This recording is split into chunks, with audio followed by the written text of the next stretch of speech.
السلام علیکم ورحمۃ اللہ وبرکاتہ۔ کسی شخص نے ہم سے سوال کیا کہ مولوی صاحب آپ کو اللہ کے نبی سے محبت ہے یا نہیں؟ میں نے کہا کہ ضرور، دنیا میں کوئی ایسا مومن نہیں ہے جو اللہ کے نبی جناب رسول اللہ صلی اللہ علیہ وسلم سے محبت نہ کرے۔ ان سے محبت کرنا یہ ہمارے ایمان کا حصہ ہے۔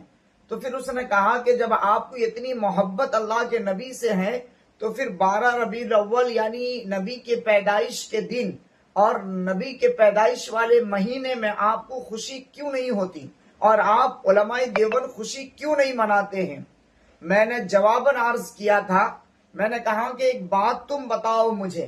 میں نے کہا کہ جس مہینے تمہارے ابو کا جنم ہو اور اسی مہینے میں تمہارے ابو کا انتقال ہو جائے تو بتاؤ کہ خوشی میں ڈھول بجاؤ گے یا غم میں ماتم کرو گے؟ میں نے کہا کہ ایک بات یاد رکھنا کہ اسی ربیع الاول میں اللہ کے نبی جناب رسول اللہ صلی اللہ علیہ وسلم کی پیدائش ہوئی ہے، اور اسی ربیع الاول میں اللہ کے نبی جناب رسول اللہ صلی اللہ علیہ وسلم کی وفات ہوئی ہے۔ یعنی نبی کا آنا بھی اسی مہینے میں اور نبی کا جانا بھی اسی مہینے میں۔ مولانا مجدد ملت حکیم الامت اشرف علی تھانوی نے اپنی کتاب خطبات میلاد پر ایک عجیب بات لکھی ہے۔ انہوں نے کہا ہے کہ اللہ کے نبی کا اس مہینے میں آنا اور اس مہینے میں وفات پانا یہ بھی اللہ کی ایک بہت بڑی حکمت ہے۔ انہوں نے کہا کہ جب میں اس پر غور کیا کہ 23 سالہ وقفہ زندگی اور پھر اس کے بعد اسی ربیع الاول میں جانا، تو اس پر جو ہے اللہ کی پوری حکمت یعنی اللہ کی بہت بڑی حکمت ہے۔ انہوں نے لکھا ہے کہ اللہ تعالیٰ نے اس امت کو ایک لقب عطا فرمایا ہے۔ قرآن کریم کی وہ آیت آپ جانتے ہوں گے، وَكَذَلِكَ جَعَلْنَاكُمْ أُمَّةً وَسَطًا، یعنی اللہ تعالیٰ نے اس امت کو اعتدال پر بنایا ہے۔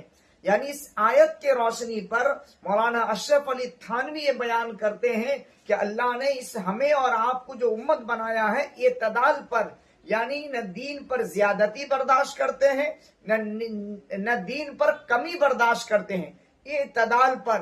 یعنی اعتدال کا مطلب یہ ہے کہ جیسا دین میرے نبی نے سکھایا ہے ہو بہو اسی پر عمل کرنا، اسی کو اعتدال کہتے ہیں، نہ زیادتی نہ کمی۔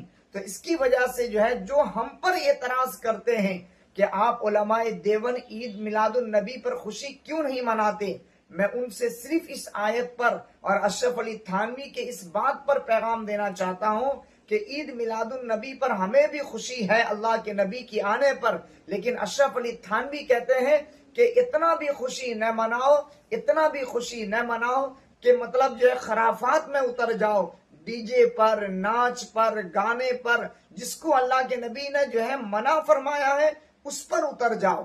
اور فرمایا کہ اتنا بھی غم نہ مناؤ اور اتنا بھی ماتم نہ کرو کہ شیعہ پر اتر جاؤ کہ مطلب جو ہے تم کپڑے پھاڑنے لگو، غم منانے لگو۔ فرمایا کہ اعتدال پر خوشی اتنی ہو کہ اللہ کے نبی آئے ہیں، اور غم بھی اسی طرح ہو کہ اللہ کے نبی اس دنیا سے تشریف فرما گئے۔ اور دوسری بات میں آپ سے یہ کہنا چاہتا ہوں کہ عید میں خوشی منانے سے کوئی انسان کامیاب نہیں ہوتا، بلکہ اللہ کے نبی کی ولادت سے زیادہ مقصد ولادت پر عمل کرنا چاہیے۔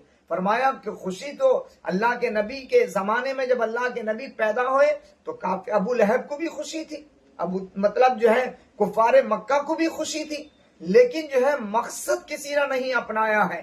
فرمایا کہ ہم امت ہیں، ہم نبی علیہ الصلوۃ والسلام کے آنے کے مقصد کو بھی ہم اپنائیں کہ دین جو ہے نماز ہمارے اندر ہو، شراب سے ہم پرہیز کریں، گناہوں سے ہم پرہیز کریں، دین اور سنت پر چلیں اور قرآن کو سینوں سے لگائیں، نبی کے سنت کو زندہ کریں، مسجدوں کو آباد کریں۔ یہ ہمارے نبی کی مقصد ولادت ہے۔ ہم علماء دیوبند اس پر بہت زور سے عمل کرتے ہیں اور انشاءاللہ کرتے رہیں گے۔